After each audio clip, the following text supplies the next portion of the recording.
Hey guys, welcome to another video.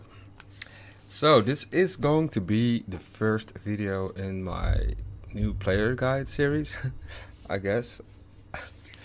Um, this is gonna be hopefully a short video showing you some things that I usually I find out basically because I've played the game for so long. I kind of forgot it, but starting a new account refreshed my memory. So with that said, let's get into it. So the first thing I suggest doing is going into options and customize some stuff. I will go over most sections. I think the control section is kind of personal preference at all times, always, obviously. For me personally, I've lowered this stuff. I like to have this like always the same kind of. So that's just, yeah, like I said, personal preference. Gameplay. This is kind of where it gets important, I guess. Allow invites, not really important. You can always decline this. You want to receive gifts from everybody. Receive friend invites from everybody, obviously. Show friend invite notifications. But here's where it gets tricky. Like, I'm from Europe, as you can probably tell by my accent. And for some reason, when I started the game, it said I was from, I think, what was it, America or something? Yeah, North America. So obviously you want to switch that to whatever region you are from. For me, that's Europe. Also, what I do is I will, because at default it's set at 300 if I'm not mistaken, and for me personally I find it a little bit too high, so I always set it to 150. PC type is always on automatic. I set it to desktop because I have a desktop. I don't know if there's a difference or not. This stuff I never really touch, really. I just leave it as is. The chat, there is some option here that says, I think there's a timestamp somewhere. Let's see, region chat, obviously, recruiting chat, yep, nope, turn that off. Chat message timestamp, yes please, because sometimes you get a message from somebody, friends or in chat or whatever, and you want to know when that was, so that you're not gonna reply to someone like an hour later or something. So anyway, chat text size, I just leave that as is. I don't really care about that stuff. Interface, menu skill, I'll leave that as is. Mark your pet, yes. Show FPS, for me, because I create content and stuff, I like to have that on.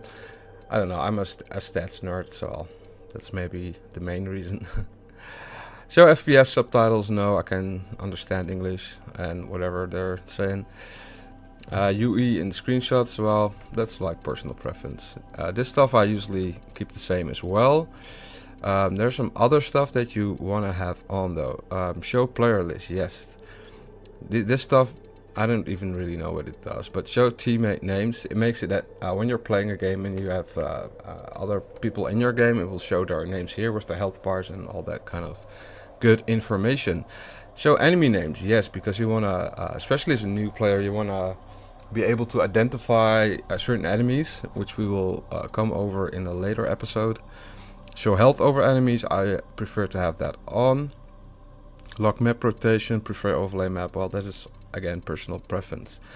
HUD motion, I've got no idea what it does. Use sniper scopes, nope, but that's also personal preference. We're not going to confirm yet.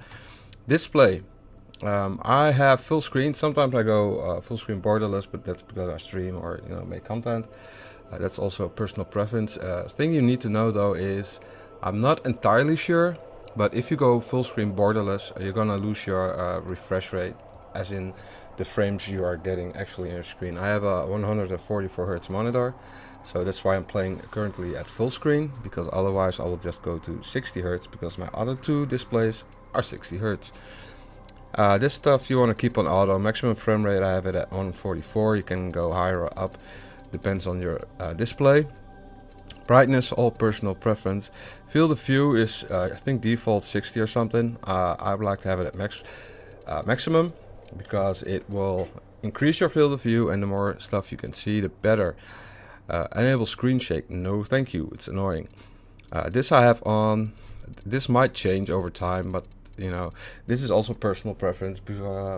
Personally, the way it's set at default, it looks beautiful, I think, but it takes a lot of frame rate away from your game, and I suggest you fiddle with these settings until it's to your liking.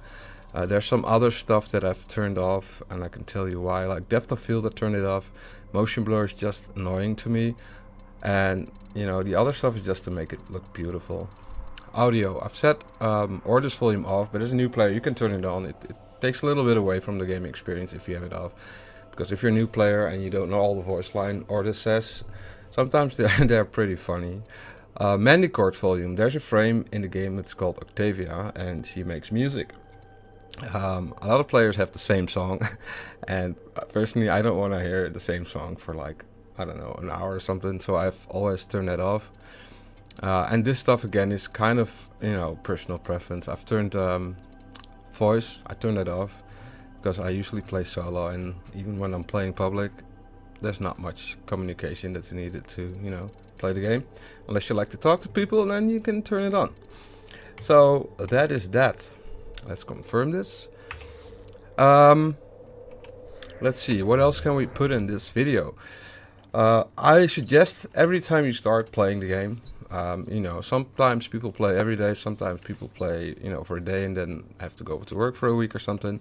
So every time you boot up the game, I suggest you go into this menu, the news, and here you can see the news that's relevant. Like sometimes there are updates. I always suggest reading them because they may apply to your weapons or warframes, and you know, it's good, and especially in a game like this with so many stats and, you know, different mechanics, to stay updated on, you know, current game mechanics, I guess.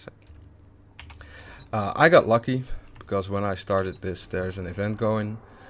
So if you're watching this and you are starting the game, I would highly suggest you doing all these missions. They are super easy.